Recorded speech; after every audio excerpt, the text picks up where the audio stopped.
prestasi dari Kak Rifki yang sangat menginspirasi banget nih buat teman-teman yang ada di sana pastinya. Selain prestasi kakak juga kakak pastinya ikut apa ya kayak aktif banget nih di masyarakat pastinya. Jadi aku pernah denger nih kakak kan pernah jadi relawan gempa di Jogja. Itu ceritanya bagaimana kak bisa menjadi relawan gitu? Lagi-lagi ada hubungannya sama orang tua saya tadi itu ya. Karena saya ceritakan tadi itu bapak saya guru TK paling ganteng, suka bercerita. Nah, akhirnya waktu itu dikirim sama Dinas Pendidikan untuk berkisah di Jogja, terutama di korban gempa. Nah, ketika itu saya SMP, akhirnya diajak juga ke sana untuk jadi relawan. Jadi ada SK-nya dari surat dari Dinas Pendidikan juga. Nama saya juga masuk di sana. Cuman di sana bedanya saya nggak yang bagian cerita, tapi bagian jadi badut. Jadi ada kostum badut tak pakai gitu kan untuk ngibur relawan-relawan, ngibur yang ini anak-anak yang korban gempa Jogja. Karena waktu itu kan di Jogja lumayan parah juga gempanya. Nah, kalau pengalaman di Jogja seperti itu, jadi badut-badutan buat anak-anak. Mungkin itu juga yang akhirnya jadi pemancing untuk sering kalau misalnya ada aktivitas sosial kayak misalnya di HMJ dulu bakti sosial, kemudian waktu di BMY itu ada kita punya desa binaan di daerah Ngantang, masang pipa air sepanjang 2 kilometer. Nah, hal-hal kayak begitu yang akhirnya pengen sering terlibat lah insya Allah. Oke kak, jadi selain apa kayak relawan gempa jadi pasti kan kakak juga aktif juga di masyarakat ya.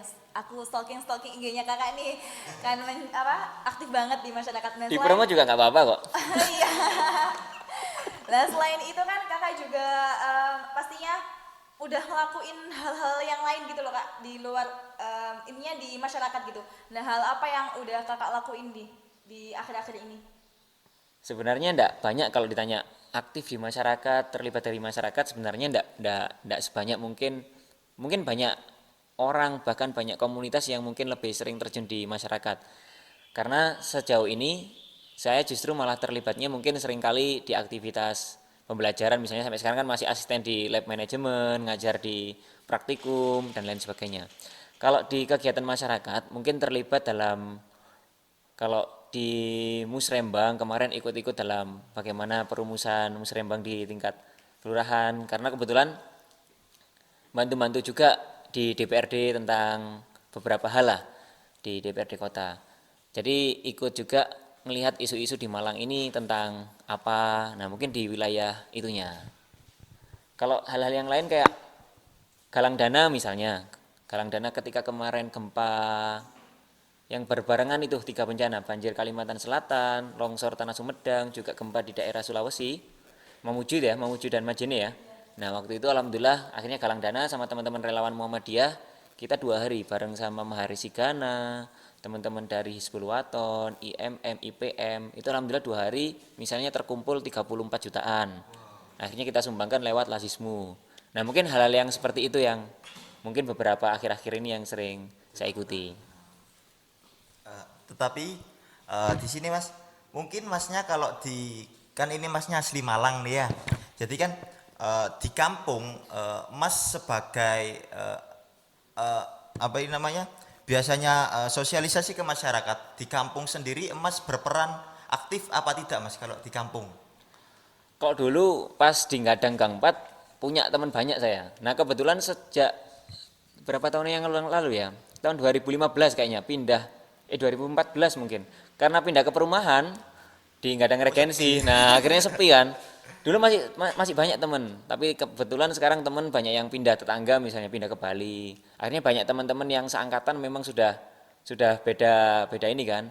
Nah mungkin kalau di rumah akhirnya enggak banyak aktivitas yang bareng-bareng sama warga kecuali seperti tadi terlibat misalnya bantu-bantu untuk proses kira-kira apa yang dibutuhkan di Gadang untuk pembangunan, kemudian di daerah RT ini RW situ, nah, seperti itu. Memang Berat. repot kalau tinggal di perumahan ya, beda Iya soalnya memang. kan di Lebih seru di perumahan kampung memang. ya di perumahan kan juga mungkin nggak sama tetangga itu nggak akrab gitu Mas nggih. Tahu, Iya, tapi cuman tahu mungkin cuman interaksinya kurang kurang seintens ya kayak Mas. waktu kita tinggal di kampung. Biasanya kalau di masyarakat gitu Mas Rifki itu bentuk sebuah kegiatan seperti apa sih Mas? Tetapi kegiatan tersebut itu yang mengandung tentang pengembangan sumber daya manusia. Kalau yang sudah dilakukan mungkin belum banyak. Nah, mungkin cerita yang mau dilakukan aja. Iya, cerita-cerita gak apa-apa. Sebenarnya dari dulu itu pengen bikin komunitas. Karena saya punya moto tadi, diam adalah emas, bicara tepat pada waktunya adalah berlian. Sebenarnya nggak suka bicara, tapi kalau disuruh bicara tepat pas ngomong gini lah, Iya. pas ngomongnya. Nama komunitasnya itu diam-diam bicara. Diam-diam bicara. Cuma dari dulu itu. Tapi mungkin sekarang kan masih banyak aktivitas. Insya Allah bulan Agustusan lah baru kayaknya sempat ngurusin ini. Oh, ini berarti mau dibuat Mau ini insya ya? Allah, mau insya Allah. Nah itu insya Allah buat sama teman-teman nanti baik orang Malang ataupun teman-teman mahasiswa yang mau gabung sama-sama untuk belajar. Artinya diam-diam bicara ini orang yang nggak suka ngomong biar dia itu berani ngomong. Atau orang yang kebanyakan ngomong biar dia itu tahu kapan harus ngomong, kapan enggak. Nah jadi biar sedang-sedang aja lah, enggak terlalu sedikit maupun enggak kebanyakan. Nah mungkin arahnya ke sana. Oh, jadi nanti teman-teman ya nanti pengen Coming soon berarti coming soon. berarti ini nanti kalau teman-teman pengen belajar tentang public speaking bisa dimasuk ke komunitasnya Mas Ainur Rifki ini ya. Insya Allah. Kan masih rencana kalau Oh, ada. Di bulan Agustus ya teman-teman, ditunggu aja nanti. Umum. Tapi khusus wilayah Malang saja ya Mas? Ya mungkin karena aktivitasnya di Malang ya. Nah jadi kan kita mungkin sering-sering ngumpul cerita gitu kan. Nah jadi mungkin ya di Malang gitulah. Eh, tetapi ada nggak sih Mas di masyarakat itu yang mungkin kalau kita ajak, biasanya kan kalau oh maaf ya orang pedesaan itu kan kurang melek teknologi gitu loh Mas. Nah makanya itu kalau Mas Rifki melakukan kegiatan sosial seperti Ndek Ngantang itu tadi, itu Mas Rifki merasakan nggak sih Mas kalau mereka itu kurang banget tentang ini apa ini namanya? Ya kemampuan tentang teknologi. Teknologi Nah, ya. sebenarnya itu kan kesenjangan atau gap lah. Gap kesenjangan itu sebenarnya terjadi ya di mana-mana aja.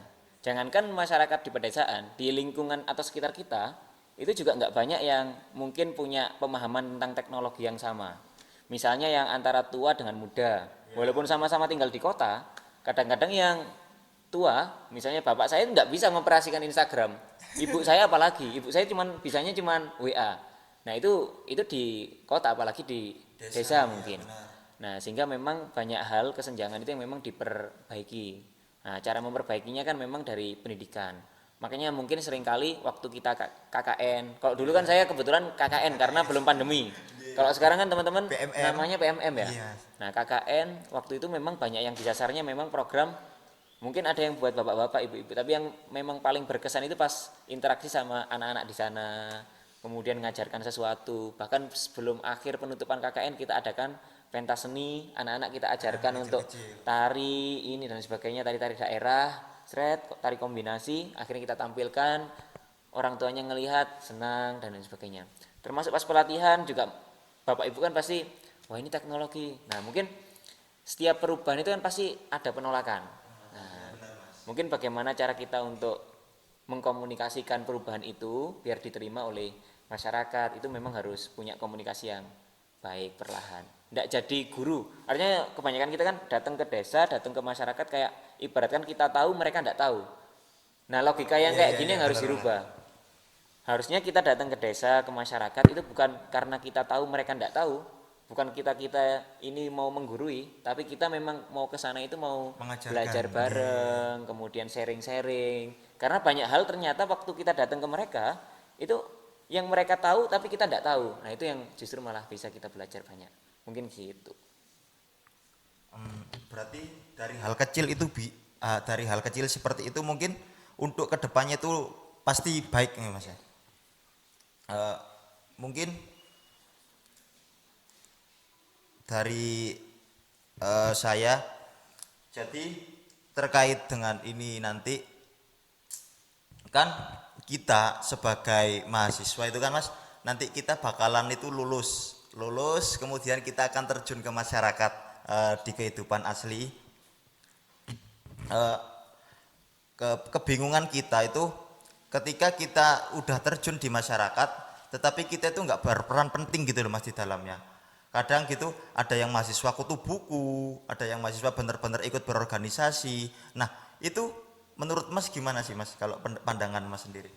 Gini, kalau menurut saya, jadi misalnya di dalam sebuah sistem itu kalau misalnya inputnya A, outputnya misalnya B, begitu ya. Nah kadangkala kita itu kenapa kok waktu kembali ke masyarakat atau kembali ke kampung, kembali ke desa, kembali ke perumahan kita itu tidak terlibat banyak, tidak berperan aktif, karena mungkin informasi yang kita dapatkan itu berbeda dengan informasi yang mereka dapatkan. Nyambung nggak? Maksudnya gini, kita pas kuliah di kampus dan sebagainya, belajar ini, belajar itu dan lain sebagainya, tapi kita lupa tidak belajar tentang apa-apa yang memang jadi keseharian masyarakat yang ada di sekitar kita. Misalnya orang-orang yang, ibaratkan kita pakai logika inilah, orang-orang yang di pesisir pantai, mereka kan dihadapkan sama kehidupan nelayan, kemudian laut dan sebagainya. Ternyata merantau ke kota, ternyata belajarnya tentang pabrik, kemudian industri dan lain sebagainya, dan itu dianggap sebagai sebuah kemajuan.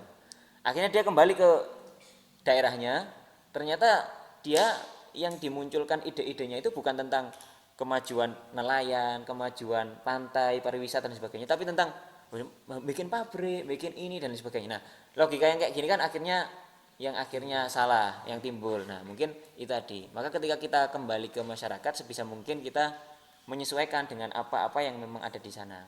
Malah saya bersyukur kalau misalnya punya teman, bapaknya petani, balik ke daerah, dia jadi nerusin sawahnya jadi petani. Tapi dengan kemajuan yang mungkin di bidang yang sama. Kalau bapaknya nelayan, mungkin punya satu kapal, akhirnya dia balik ke daerahnya, punya 2 kapal misalnya, atau kapalnya jadi lebih safety, lebih baik atau apalah dan sebagainya. Nah mungkin hal yang simpel seperti ini justru malah bikin sebuah nilai kemajuan dibandingkan kita kehilangan jati diri kita, baik secara mikro tadi keluarga kan, atau mungkin secara nasional.